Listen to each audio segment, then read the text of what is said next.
Mum was diagnosed quite early with RP, so she's always had pretty bad eyesight. Despite this, it's never really affected us too much growing up. It did mean a few things, obviously, like Mum couldn't check our homework and she couldn't always, tell what we'd been doing or been working on. Despite this, we had a fairly normal upbringing. It didn't have like a huge impact on us. But there was this one time, I was at primary school at the time, so I was probably about 7 or 8 years old. I'd finished school for the day and I was up in my bedroom just watching TV, stayed up quite late, and this film came on. I'd never seen anything like it before. It was about this huge great white shark terrorizing this little beach community.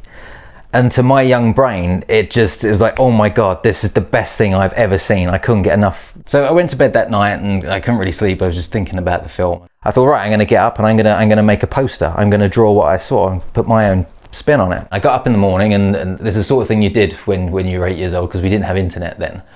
You'd amuse yourself, and I did this in a way by drawing things.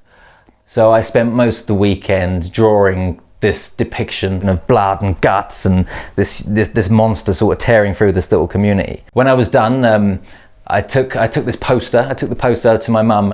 Like I said, where her eyes were quite bad, she couldn't really make out tons of detail, so she'd hold it really close and sort of scan things, and I'd say, Mum, this is that and this is what it's doing. And obviously she was quite horrified at what I'd drawn, but still she said it was a good, I did a good job. Now, looking back, I was never much of a speller, and I should have probably spelt out the title of this horrific masterpiece to my mum. Come Monday morning, went into school, and we had this, it wasn't quite show and tell, but kids they'd bring things in that they did the weekend. Like John would get up and he had this like little Lego house that he made. No one was really too impressed by that, and I thought, you guys wait till you see what I've got. This is gonna blow your minds. I stood at the front of the class and I slowly, I held up my poster and I slowly unrolled it. My friends' minds just switched on. They were into this, like they were like meerkats in the desert on top of their chairs, just looking at it, like lapping it up. This depiction of absolute carnage and horror, blood and guts. The shark was coming in, it'd eaten half the fisherman's legs.